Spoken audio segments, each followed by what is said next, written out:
Verbazing over datum tolvrije tunnel. Is Zeeland nou alweer iets beloofd dat uiteindelijk niet wordt waargemaakt? Het liefst zou je natuurlijk willen dat die morgen tolvrij is. Desnoods 2025 wat de Tweede Kamer heeft gezegd. Maar 2030 duurt veel en veel te lang. En verder vandaag. Tienduizenden pakketjes over de band. Een speciale camera betrapt automobilisten.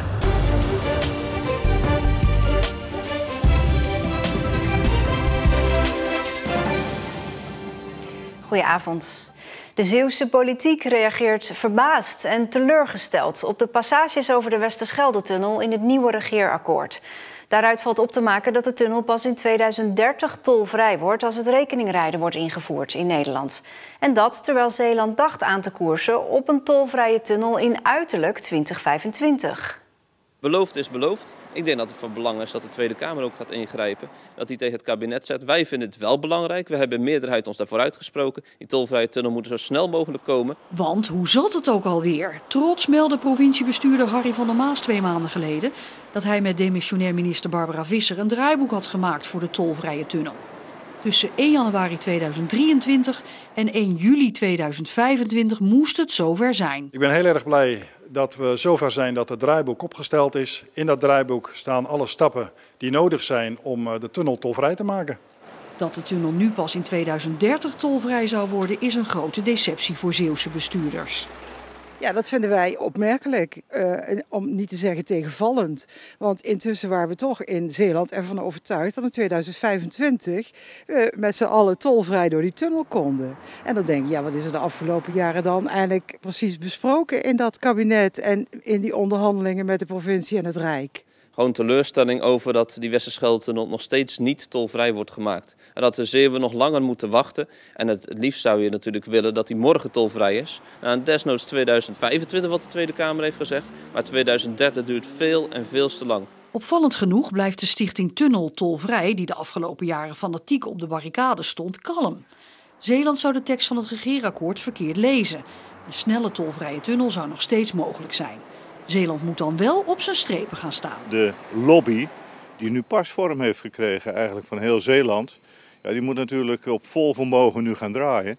Dus gedeputeerden en al die ambtenaren, ja, die moeten eigenlijk bij wijze van spreken een peper in de kont krijgen om te zorgen dat ze nog harder gaan lopen. Om te zorgen dat het toch, wat mij betreft, 2023 tolvrij wordt. Iedereen is in paniek. Onterecht? Ja, onterecht, want het is niet nodig. Er zijn moties over aangenomen.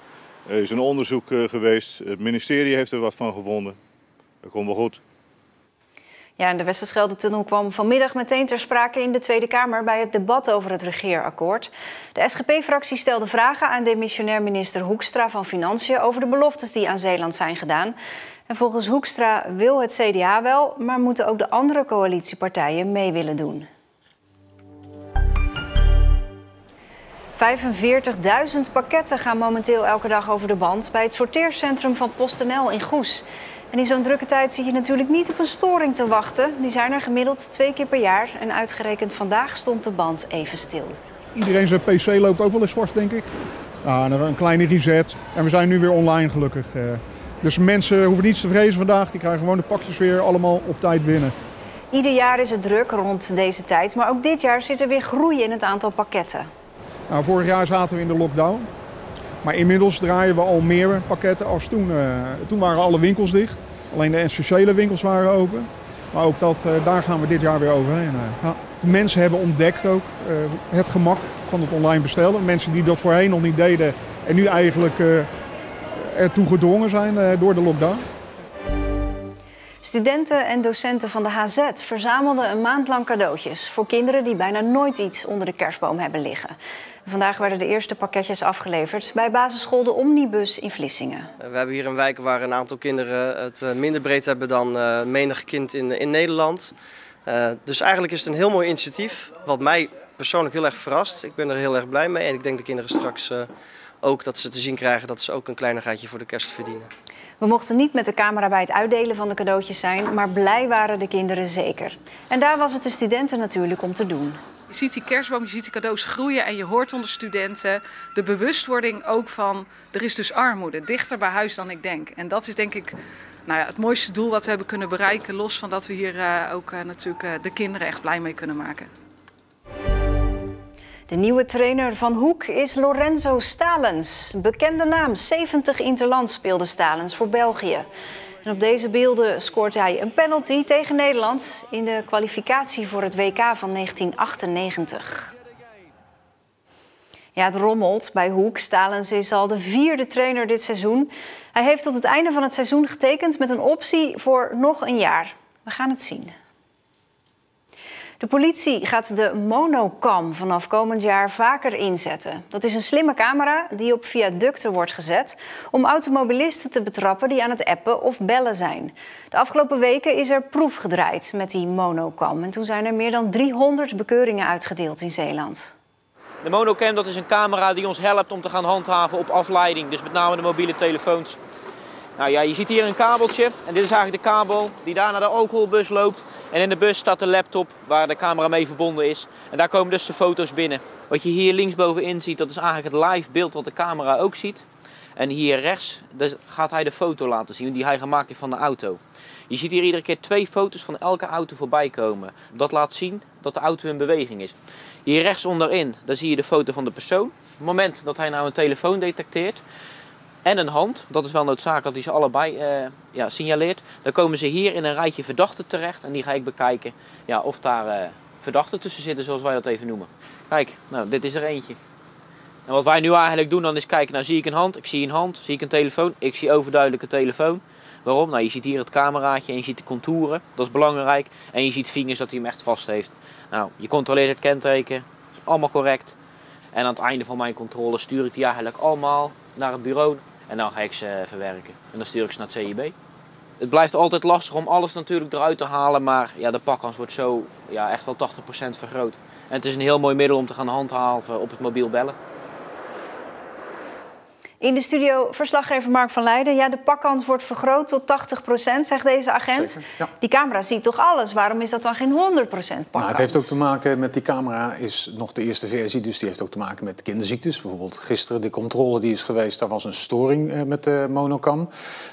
Maar hij is ook nog een beetje afhankelijk van de weersomstandigheden. Dus is het zonlicht te fel, regent het te hard of is het te donker? Dan heeft hij moeilijkheden om dat aan te pakken. Maar dat gaat wel verbeteren. En zoals de agent ook aangaf, er moet wel goed gekeken worden wat er precies te zien is. Want er moet en een hand en een mobiel te zien zijn die ook vastgehouden wordt. Ja.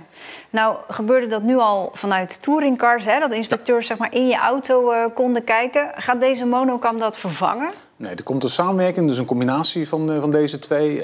Want de monocam is er vooral op gericht om direct een bekeuring uit te schrijven. Of in ieder geval te verzenden, ook in dit geval. Bij de touringcar is zo dat er ook een soort lik-op-stuk beleid geldt. Dus dat een bestuurder ook wordt aangesproken op zijn of haar gedrag. Want afleiding in het verkeer is gewoon heel gevaarlijk.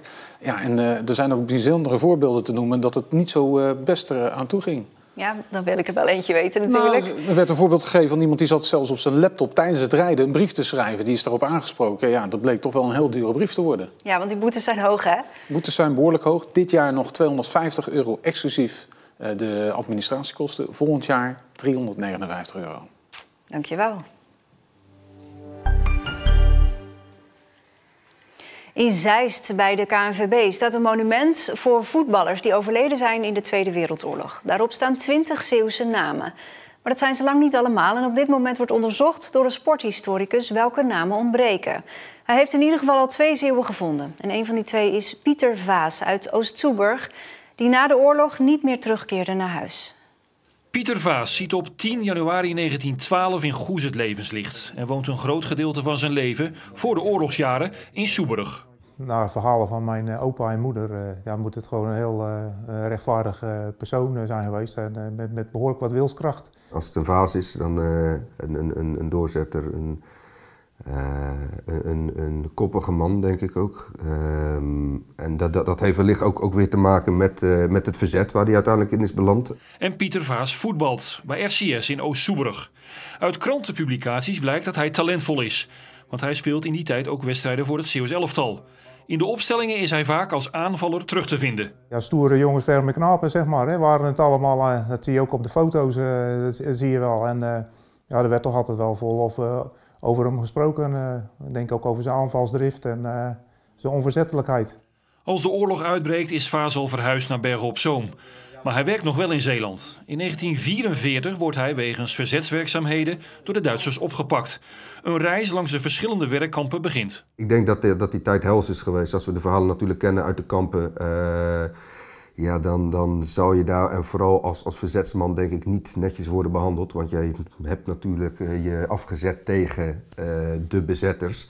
En ja, dat zal hem niet in dank zijn afgenomen. Ik denk dat het een hele zware tijd is geweest. Alleen, ja, het is een kwestie van doorgaan. En ik denk dat dat ook wel in zijn mars heeft gezeten. Zo is het op dit moment. Heel zwart-wit, we kunnen niet anders. We moeten door, we moeten hieruit zien te komen. Wat helaas waarschijnlijk niet is gelukt. Hij was, wat we al in het begin zeggen, onverzettelijk. En ik denk ik ook gewoon een sterk persoon eigenlijk. Die dat zulke dingen wel kon relativeren en proberen te overleven. Na de oorlog ontvangt de familie van Vaas een brief van een overlevende, waarin wordt verteld dat Vaas in Leonberg ziek is geworden. Vaas verbleef vanaf half december 1944 in een ziekenbarak. Hij was erg mager en had een zwerende teen. Overdag ging het goed, maar 's nachts had hij verhoging tot ongeveer 39 graden. Toch was zijn stemming goed. Op een dag, eind januari, was Vaas ineens verdwenen. Waarheen is niet vernomen. In de overlijdensakte staat dat Vaas op 31 mei 1945 de dood vindt in Bergen-Belsen, waar een van de grootste concentratiekampen was en meer dan 70.000 mensen door de nazi's werden vermoord. De nabestaanden van Vaas twijfelen wel of hij daar ook echt overleed. Niemand weet het eigenlijk. Er wordt gesproken over vergassing, er wordt gesproken over overlijden aan bijvoorbeeld de vlektyfus. Voor hetzelfde is hij gewoon kwijtgeraakt. Hij heeft met mensen vastgezeten, maar ik denk dat het overgrote deel van die mensen ook al niet meer leven is of het überhaupt niet wilt navertellen, want er wordt natuurlijk heel weinig over gesproken. Dus ja, ik denk eigenlijk dat wij daar nooit een duidelijk antwoord op zullen krijgen, helaas.